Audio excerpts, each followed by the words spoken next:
साथियों, क्या हाल चाल। आई होप अच्छे होंगे। अगर आपने मेरे भाई एसएससी जीडी का फॉर्म डाला है मेरे भाई, तो आपको अगर अभी तक ये नहीं पता है कि हमारा कितना टोटल सिलेबस है और उस सिलेबस को कैसे कवर करना है और उस कितने सब्जेक्ट हैं, उन सब्जेक्टों में कितने हमारे महत्वपूर्ण चैप्टर हैं मेरे भाई, अगर वो अभी तक आपको नहीं पता है तो सिलेक्शन आपका नहीं होगा। लिख लीजिएगा। दूसरी बात कि आपको ये भी मालूम होना चाहिए कि एक क्वेश्चन जो है वो कितने नंबर का आएगा और कितने ऐसे सब्जेक्ट है जिससे क्वेश्चन हमारे आने के चांसेस ज़्यादा हैं और हमारे कितने ऐसे क्वेश्चन हैं और कितने हमारी टोटल मार्क्सिंग रहेगा। ये सारी जो जानकारी हैं इसी वीडियो में आपको मिल जाएंगी। और मेरे भाई आपको ये भी हम बताएंगे कि आपको जीएस कवर कैसे करना है, वो भी सारी जानकारी इस वीडियो के हम आपको लास्ट में बताएंगे। तो इसीलिए प्लीज़ वीडियो को लास्ट तक जरूर देखिएगा। वीडियो को बिना देरी किए हम वीडियो को स्टार्ट करेंगे मेरे भाई। उससे पहले अगर आप हमारे चैनल पर मेरे भाई नए हैं तो प्लीज़ हमारे चैनल को सब्सक्राइब कर दीजिएगा और बेल को ऑल पे कर लीजिएगा, जिससे कि हम नई अगर कोई वीडियो बनाए तो वो उसका नोटिफिकेशन जस्ट आपके पास में आ जाए। ठीक है। और वीडियो को कैसी लगती है तो प्लीज़ वीडियो में आप लाइक कर दीजिएगा और कमेंट में अपना राय जरूर देना ना भूलें और उस मेरे भाई को, उस बहन को शेयर कर दीजिएगा जो एसएससी जीडी की जो तैयारी करते हो। चलिए हम वीडियो को स्टार्ट करते हैं।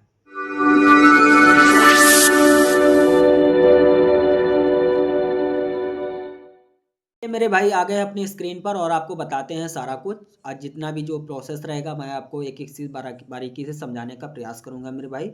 चलिए आते हैं। आपको चार्ट आपको साइड में दिख पा रहा होगा कि एसएससी जीडी में जॉब कैसे लें। ठीक है। पहले नंबर पे आता है कि मेरे भाई सब्जेक्ट हमारा कितना है, कि कौन कौन से ऐसे हमारे सिलेबस हैं जिसको हमको कवर अच्छे से करना चाहिए और ऐसे वो जो टॉपिक्स हैं, वो हमारे जो चैप्टर्स हैं, उनमें से टोटल हमारे क्वेश्चन कितने आने हैं, मार्क्स कितना है और उसका हमारा टाइम ड्यूरेशन कितना है। पहले हम वो बात कर लेते हैं, फिर उसके बाद में सारा कुछ सिलेबस के बारे में बात करेंगे मेरे भाई। ठीक है।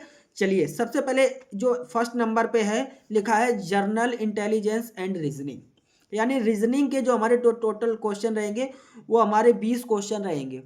ठीक है। और जो 20 क्वेश्चन मेरे भाई रहेंगे, टोटल मार्क्सिंग उसकी कितनी रहेगी मेरे भाई, 40 नंबर। ठीक है।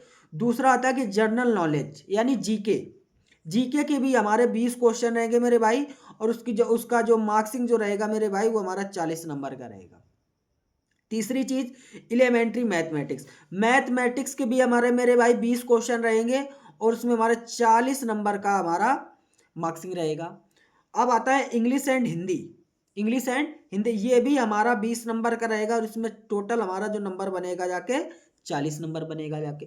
अब अगर आपको देख पा रहे होंगे कि अगर इंग्लिश एंड हिंदी है तो आपको यहाँ पर देख पा रहे होंगे कि आपको अनुमान लगा रहे होंगे कि शायद हिंदी का 10 आ जाए या इंग्लिश का 10 आ जाए, तो दोनों को मिलाकर हमारा 20 बनता है। ऐसा नहीं है कि कभी ऐसा भी होता है कि हिंदी के 15 आ जाए या इंग्लिश के 15 आ जाए तो उसके अपोजिट भी जा सकता है। ऐसा नहीं है, किसी में 12 भी आ सकता है, किसी में 14 या 15 भी आ सकता है, क्योंकि यहाँ पर इंग्लिश और हिंदी के टोटल क्वेश्चन की जो नंबरिंग जो दी गई मेरे भाई वो हमारी 20 नंबर की है। ठीक है। इतना। और आपको बता दें कि टोटल जो क्वेश्चन है कि मेरे भाई रीजनिंग के, जीके के, मैथमेटिक्स के और हिंदी और इंग्लिश के, इनकी जो टोटल क्वेश्चन मेरे भाई हैं वो हमारे 80 क्वेश्चन है और इसका जो टोटल मार्क्सिंग है वो हमारा 160 नंबर का है। ठीक है। यानी एक क्वेश्चन जो है मेरे भाई वो हमारा 1-2 नंबर का है। ठीक है। और दूसरी बात कि यहाँ पर हमको 60 मिनट देता है टाइम ड्यूरेशन। ठीक है। टाइम ड्यूरेशन मेरे भाई सिर्फ 60 मिनट है, 1 घंटा। टोटल हमको एक क्वेश्चन में 1 मिनट भी मेरे भाई टोटल समय नहीं मिल रहा है। दूसरी बात कि अब यहाँ पर टाइम इक्वेसी पर हमको काम करना है और स्पीड पर काम करना है। टाइम स्पीड और एक्यूरेसी जिसकी ज़्यादा होगी वो ही हमारा 40 मिनट में, अरे सॉरी 60 मिनट में 80 क्वेश्चन को कर पाएगा मेरे भाई, अन्यथा नहीं कर पाएगा। ठीक है। क्षमता होनी चाहिए, स्पीड होनी चाहिए, time and speed and accuracy. दूसरी बात अब आती कि इसकी निगेटिव मार्किंग कितनी रहेगी। निगेटिव मार्किंग भाई मेरे 1/8 की निगेटिव मार्किंग रहेगी, यानी 0.25। ठीक है। ये आपको अच्छे से मालूम होना चाहिए मेरे भाई, तभी आपका अच्छे से आपका सब चीज़ कवर हो पाएगी, अन्यथा नहीं हो पाएगी। ठीक है, अब आते हैं मेरे भाई कि मैथ में ऐसे कितने चैप्टर्स हैं जिनको हम अच्छे से कवर करें तो जिससे हमारा जो सिलेक्शन है वो हमारा बिल्कुल आसान हो जाए। कितनी भी कट ऑफ जाएगी वो हमारे कट ऑफ से ज़्यादा ही नंबर होने चाहिए, कम नहीं नंबर होने चाहिए। कट ऑफ का मतलब होता है मेरिट। मेरिट से हमारे नंबर एक दो हैं वो हमारे ज़्यादा ही होने चाहिए, कम नहीं होने चाहिए मेरे भाई। तो सबसे पहले हमको ये पता करना है कि हमारा मैथमेटिक्स में कितना सिलेबस है। ठीक है, तो मेरे भाई मैथमेटिक्स में टोटल 12 चैप्टर्स ऐसे महत्वपूर्ण हैं जो हमने निकाले हैं। वो सारा वो जो 12 जो चैप्टर्स हैं उनके लिए हम महत्वपूर्ण जो जानकारी है वो आपको देने जा रहे हैं। तो सबसे पहले उन चैप्टरों पर बात करेंगे। ठीक है, और मेरे भाई आपको ये भी बताएंगे वीडियो के अंत में कि इन सारे मतलब मैथ की, रीजनिंग की, इंग्लिश की, हिंदी की सारी आपको पीडीएफ से कहाँ मिलेगी और फ्री मिलेंगी, कोई चार्जेस नहीं। ठीक, तो सबसे पहले आपको बताते कि मैथमेटिक्स में ऐसे कौन से चैप्टर जिनको हमको अच्छे से तैयार करना है। तो सबसे पहले भाई मेरे आता है नंबर सिस्टम, संख्या पद्धति। दूसरे चीज आती है कि सिंप्लीफिकेशन, सरलीकरण।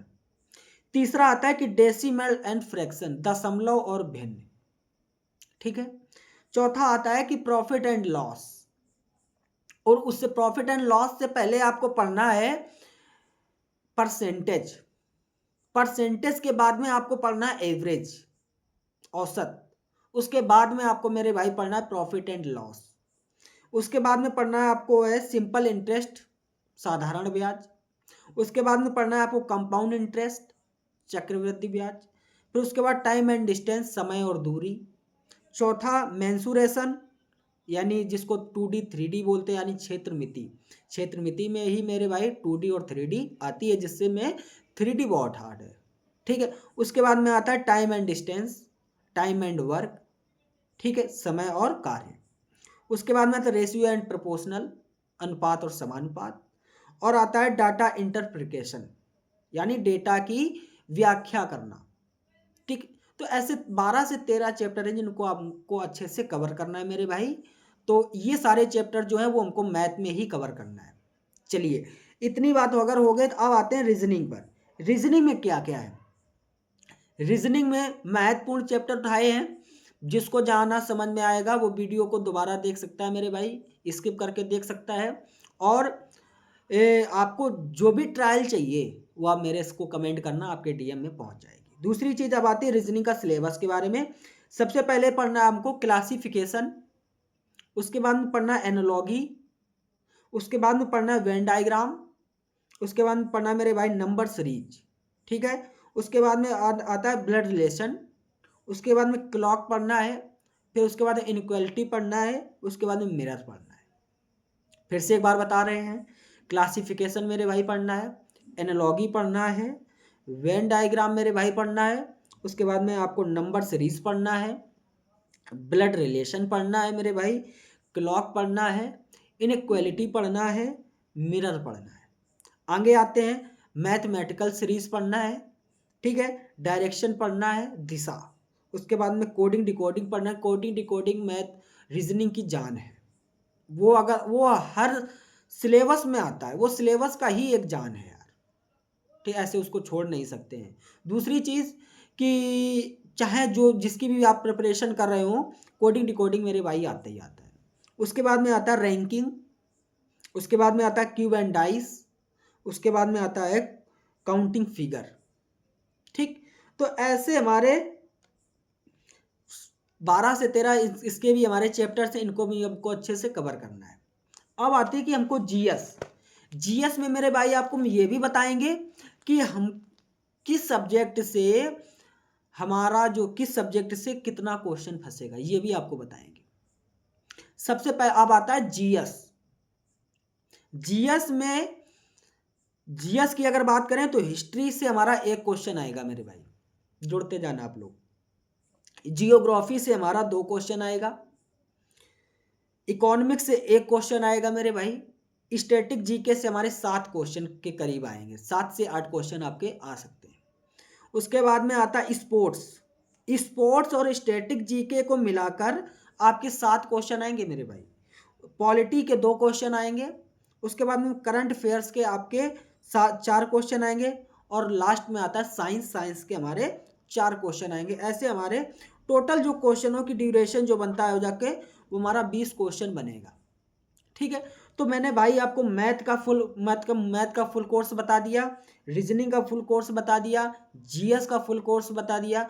तो मेरे भाई यही सारा कुछ अगर आपको कंप्लीट करना है और आपको हम डिस्क्रिप्शन में आपको हम बता और करवा देंगे कि आपको हिंदी और इंग्लिश का सिलेबस कैसे पढ़ना है। ठीक है, तो वीडियो ज़्यादा लंबी हो जाएगी तो इसीलिए वीडियो को लंबा नहीं करेंगे। चलिए आज के लिए बस इतना ही। आज हमारा टॉपिक बस यही था भाई। मेरे वीडियो को बस अंत तक आप लोग एक एक चीज़ आप लोग बस देखेंगे। ठीक है, चलिए आज के लिए बस इतना ही। Thank you. जय हिंद, जय भारत। अगर चैनल पर न्यू विजिट किए हैं मेरे भाई तो चैनल को सब्सक्राइब जरूर कर दीजिएगा। थैंक